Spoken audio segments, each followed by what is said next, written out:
that the step 1 is the discovery phase.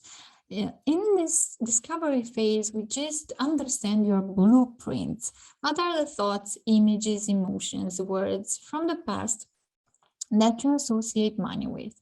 And in order to, I know that you may have an awareness of what your money blocks are.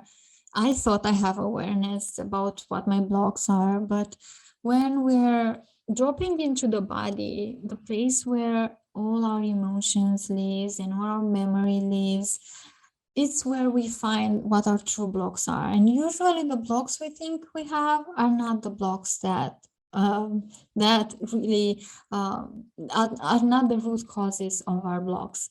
So in order for you to connect with what are some subconscious blueprints that you have around money, we are going to step into the first exercise, the embodiment practice. So what I invite you to do is I invite you to find a comfortable place where you can relax for the next few minutes.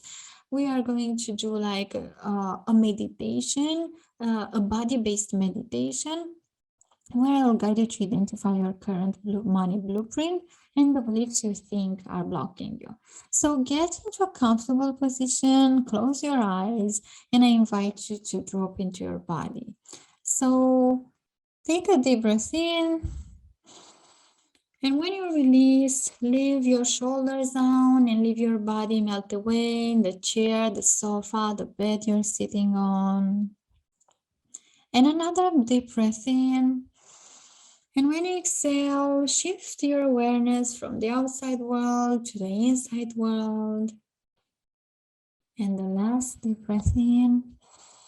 And when you exhale, release out all the thoughts and worries and beliefs and opinions and awarenesses that go through your mind right now. And from this relaxed place, I invite you to connect with everything that comes up when you think about money. Just say to yourself in your mind, money, and see what thoughts, emotions, beliefs, images, words arises. And I invite you to connect a little bit, stay a little bit here, just a few moments here, and be an active observer without judging of what it shows up. And I will be silent for a few seconds.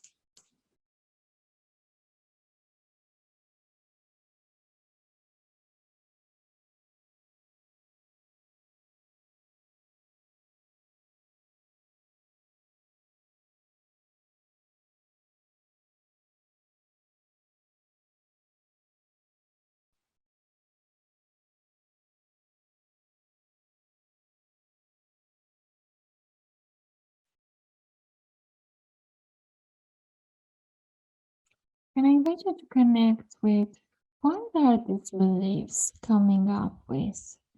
What are some blocks that you can see here and feel here? It is the fear of success. It is the fear of responsibility. It is the fear that you'll sabotage your success. It is the not good enough wound. Just take an internal note of everything that shows up and be truly honest with yourself. Identify everything that shows up without judging or interfering. And in a few moments, I will set a timer for 1 minute and I will invite you to write in your journal everything that came up for you. And the idea of this exercise is not to filter anything, just free write every word, thought, emotion, and image that arises. As we talked about earlier, that can be positive blueprints or negative blueprints. Just let them all out because this will help you identify your current money blueprint. So you can open your eyes now and you can take your pen and paper and start to write everything that you experience in the embodiment practice. And I will tell you when 1 minute is over.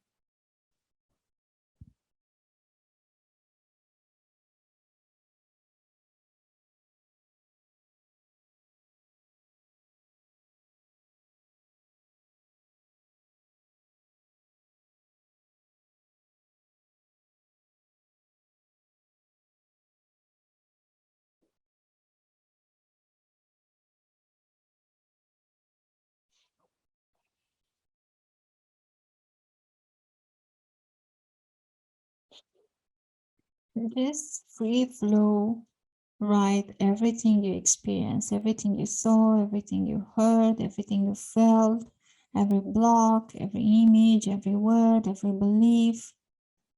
And don't try to filter anything.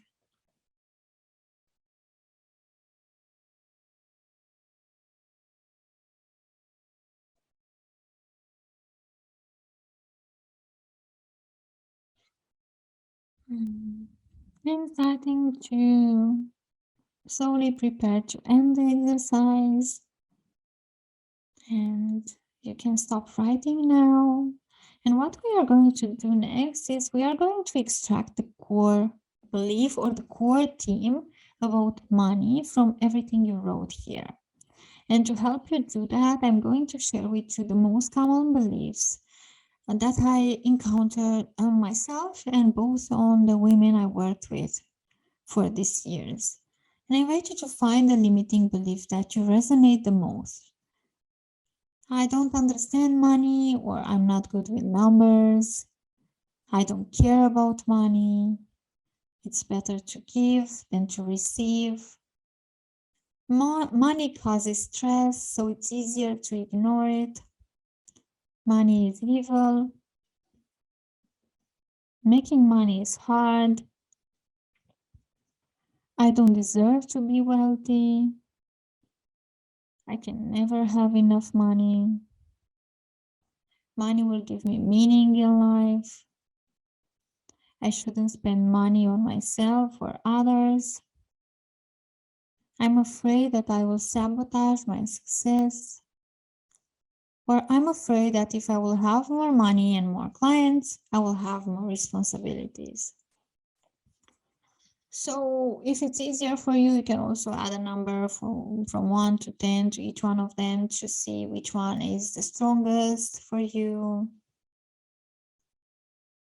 By looking into your notes from the previous exercise and trying to find the core theme, because today we are going to rewire your core wealth theme. You can pause from this video for a few more moments if you need more time. But now I want to go in the second part of the journaling exercise, which is connected with asking question.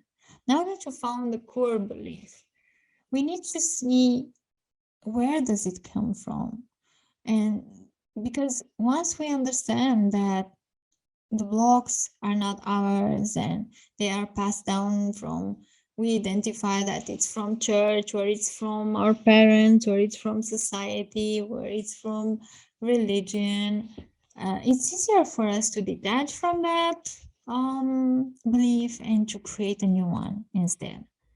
So ask yourself this really deep question that for me and my clients helped us a lot to really rewire our money mindset. And the first question is, where does this belief come from? You can as well close your eyes and remember, when did you heard it? Where did you saw it? When was the last time you felt it blocking you? Why do you believe it? What's the purpose of this belief in your life? Was it to protect you? Was it to make you, small so you can fit in your groups? Another really cool question that I invite you to take time and press pause on this masterclass and really find like as many proofs as possible that this belief is not true. Finding people that this belief is not true for, or finding examples in your day-to-day reality that this belief is not true. Because it will help you see that it's just an old story and it reduces the power it has over you. And also, when you understand the costs of these beliefs, you can really realize that, oh my God, this is how much it cost me in the past, this is how much it costs me in the present, and this is how much it will cost me in the future if I will still believe this reality. For me, my core scarcity belief cost me 30 years of my life, cost me thousands of dollars because I wasn't able to ask for a raise, negotiate my salary, negotiate my time, value my services. It cost me my self-esteem because I was feeling really down. So I invite you to press pause on this training right now and write the answers to all the questions about